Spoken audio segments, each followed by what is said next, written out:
రేవంత్ రెడ్డి వచ్చి 2 ఏళ్ళు అయింది. ఎంత పెంచిండి అంటే 75 రూపాయలు పెంచాడు.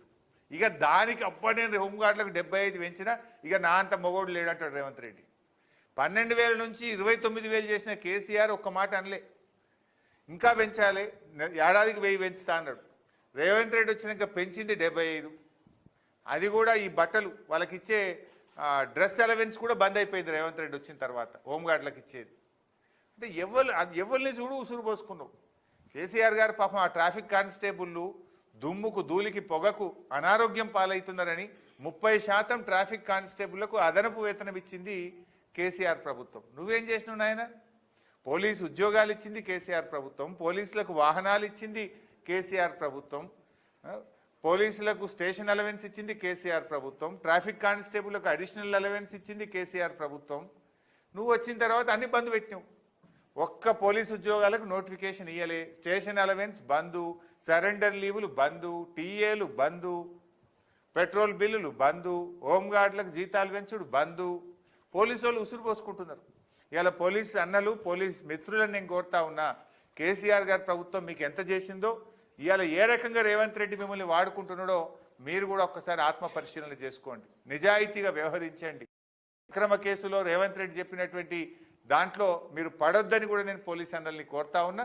పోలీస్ అన్నలకు ఇచ్చిన మాటను తక్షణమే రేవంత్ రెడ్డి అమలు చేయాలని చెప్పి కూడా పోలీసుల పక్షాన డిమాండ్ చేస్తూ ఉన్నా. వాళ్ళు చెప్పుకోలేకపోతున్నారు, కుమిలిపోతున్నారు. ఎప్పుడన్నా మేము ధర్నాలు చేస్తే వచ్చి మా చెవులలో చెప్తున్నారు. సాట్కి వచ్చి మాకు అన్న మా సరెండర్ లీవ్ రాలేదు జర అడిగే అంటున్నారు. అన్న మా టీఏ బిల్ రాలేదు జర అడిగే, మా నువ్వైతేనే గట్టిగా అడుగుతావు అని అడుగుతున్నారు.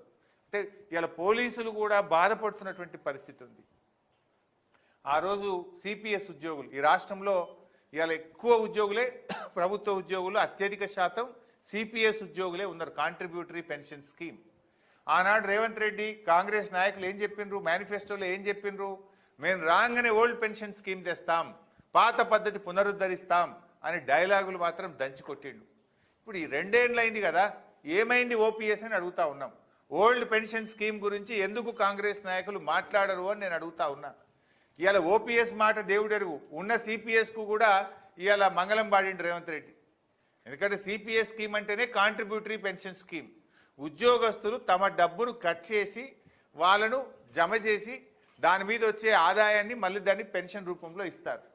రేవంత్ రెడ్డి వచ్చిన తర్వాత 15 నెలల నుంచి ఉద్యోగస్తుల వేతనాల నుంచి కట్ చేసిన కాంట్రిబ్యూషన్ డబ్బును ఇవాళ వాళ్ళు కట్టడం లేదు.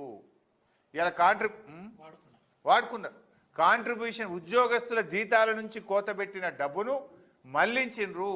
5,500 కోట్ల రూపాయల కాంట్రిబ్యూషన్ పెన్షన్ డబ్బును ఇలా మళ్లించిండ్రు. రేపు ఆ ఉద్యోగుల పరిస్థితి ఏంది? మీరు డబ్బు కట్టకపోతే రేపు దాని మీద మిత్తి రాదు, దాని మీద ఆదాయం రాదు. డబ్బే లేకపోతే రేపు పెన్షన్ ఎక్కడి నుంచి వస్తుంది? ఓల్డ్ పెన్షన్ ఎంట్రీ ఉన్న పెన్షన్ ఆగంబడుతుంది కదా. ఇలా కాంట్రిబ్యూటరీ పెన్షన్ స్కీమ్ 15 నెలల నుంచి 5,500 కోట్ల రూపాయలు ఉద్యోగుల డబ్బులు, కట్ చేసిన డబ్బులు ఎందుకు మీరు కట్టడం లేదు అని నేను ఉద్యోగుల పక్షాన అడుగుతా ఉన్నా. ఇలా పాపం వాళ్ళు కూడా బాధపడుతున్నారు, ఫోన్లు చేస్తున్నారు. అన్న ఓపీఎస్ ఇస్తాడంటే నమ్మినం, ఓపీఎస్ లేదు కదా, బీఆర్ఎస్ ప్రభుత్వం ఉండగా నెల నెల మా కాంట్రిబ్యూషన్ పెన్షన్ను జమ చేసి కట్టేది, వీళ్ళు వచ్చినాక 15 నెలల నుంచి ఇలా కాంట్రిబ్యూషన్ పెన్షన్ కట్టలేరు, మా జీతాల నుంచి కట్ చేస్తున్నారు, పైగా కట్టడం లేదు అని చెప్పి ఇలా వాళ్ళు కూడా బాధపడుతున్న పరిస్థితి ఉంది. ఇక అవుట్ సోర్సింగ్ ఉద్యోగులు, చిన్న ఉద్యోగుల పరిస్థితి అయితే చెప్పనక్కర్లేదు. ఇలా సిద్దిపేట మెడికల్ కాలేజీలో పనిచేస్తున్న అవుట్ సోర్సింగ్ ఉద్యోగులకు పండుగ, దసరా పండుగ ఇంతకంటే పెద్ద పండుగ తెలంగాణలో ఉండదు. 6 నెలలే జీతం రాలే, వాళ్ళకి ఇచ్చేదే 18,000 19,000. నేను ఇది సిద్దిపేట ముచ్చట చెప్తలేను.